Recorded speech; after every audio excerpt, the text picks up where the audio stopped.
Hi, welcome back to Woolin Town Talks. I'm your host, Liam. And I'm Joa. And we're here with Dr. K. We're going to ask you a few questions. So, what got you into dentistry, Dr. K? Great question. First of all, thanks for having me. Happy to be here. Thank you. Dentistry. Actually, what first got me into dentistry was when I seen my orthodontist and had braces on. And thought this would be, I like the cosmetic aspect out of it, straighten teeth. And I wanted to be a doctor. I didn't know what kind. I actually wanted to be a plastic surgeon originally. But my first steps into dentistry was braces on myself. Amazing. And you obviously are well renowned around, I saw you won I believe it was in 2003, you were called one of the most profound cosmetic dentists in the New York area. How did you, get that recognition, and how do you feel that your practices that earned that continue today?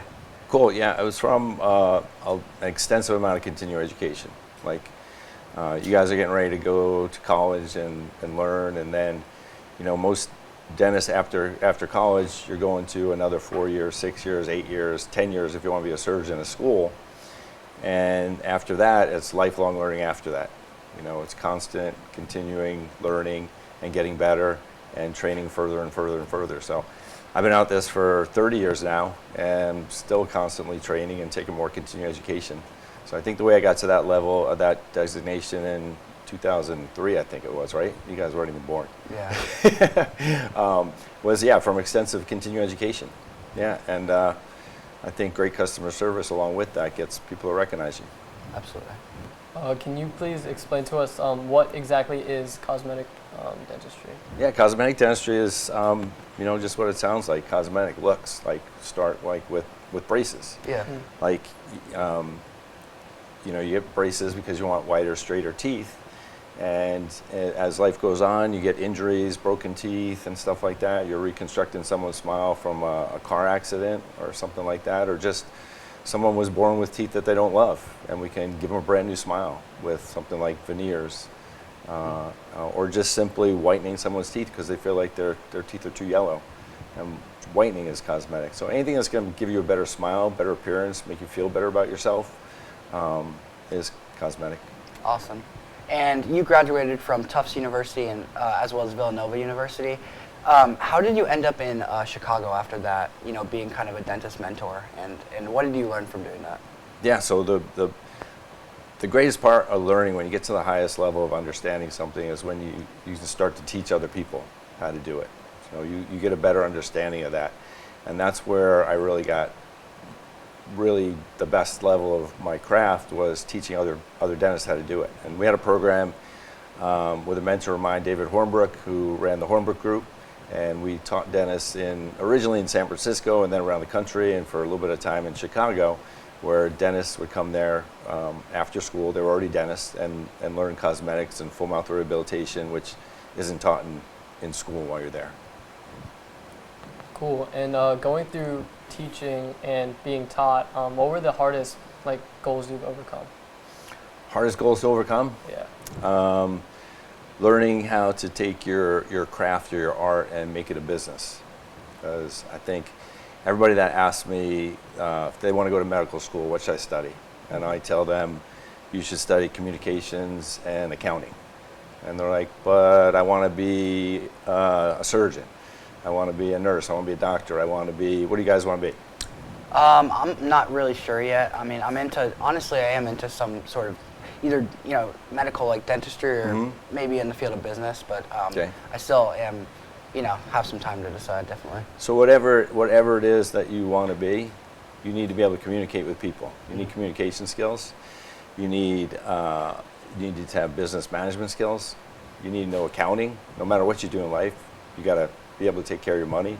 So I think the hardest thing to learn after you learn such a specialized craft like what I do is to learn the communications and business side. For instance, a dentist or a physician goes to medical school or dental school and they learn about 100,000 words of Latin while they're there, and they're there for 4, 6, 8, 10 years, and then they get out and they got to go talk to a patient, and they talk like a doctor, and the patient goes, "What did you say?" So you need to learn how to communicate and connect with people, build relationships, and learn how to do basic business skills like accounting. I never thought of it like that. So you started called the Winning Dentists.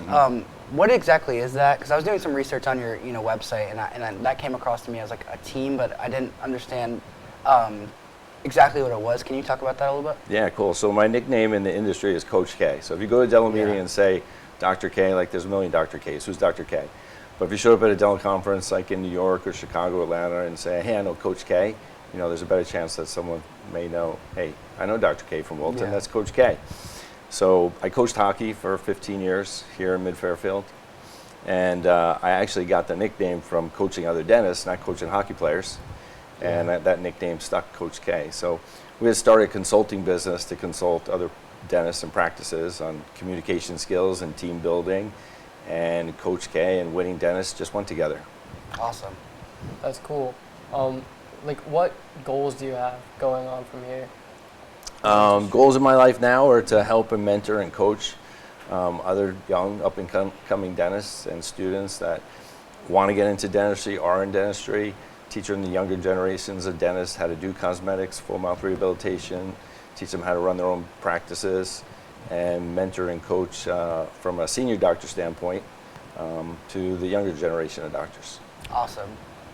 Kind of on the hygienic side of being a dentist, obviously we're coming around Halloween time.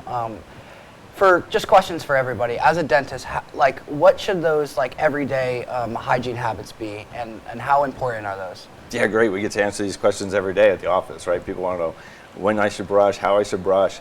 I always joke around when I have teachers come in, and I say, my biggest pet peeve with the school system is you're not allowed to chew gum in school. Well, you got a toothbrush in your backpack? No, right? And you should probably brush your teeth 5 times a day, ideally. You should brush your teeth in the morning when you get up. Everybody knows that, right? You should brush right before bed. But you should brush every time after you eat. Breakfast, lunch, dinner. That's 5 times a day. Yeah. And you're at school, you don't have time for a toothbrush, and you're not allowed to chew gum. Why is chewing gum important? We don't have a toothbrush. So after lunch in the cafeteria, if you were to chew gum for a minute or two, you would wash your mouth out with saliva, get a lot of food out of there, rinse out with water, drop the gum in the garbage can, and go back to school. Yeah. All right. I've always wanted to tell every principal in America that, because nobody lets kids chew gum in school. That's not cool, right? Yeah. So that's the best way we can protect our teeth when we can't brush and floss 5 times a day. But you at least need to brush in the morning when you get up and at night before you go to bed. And the way I teach college students, because they can chew gum in between classes because they're going outside, is you chew gum, but better than sugarless gum. Obviously, you don't want the big bazooka sugar gum, right? Sugar-free. Yeah. Better than sugar-free is xylitol. Xylitol is a sugar, but it's a sugar that kills bacteria. So when we eat food, the bacteria in our mouth eats food, right? It takes the sugars, turns those sugars into acids. Those acids burn holes in your teeth and cause cavities. Yeah. Now, if we could chew xylitol gum or even have a xylitol lollipop, that xylitol is a sugar, but bacteria can't digest it.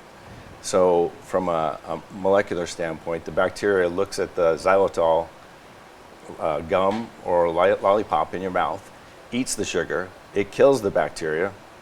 So now the bacteria doesn't secrete the sugars, which burns holes in your teeth, and also prevents salivary flow. Our saliva washes our teeth, bathes the bad sugar away.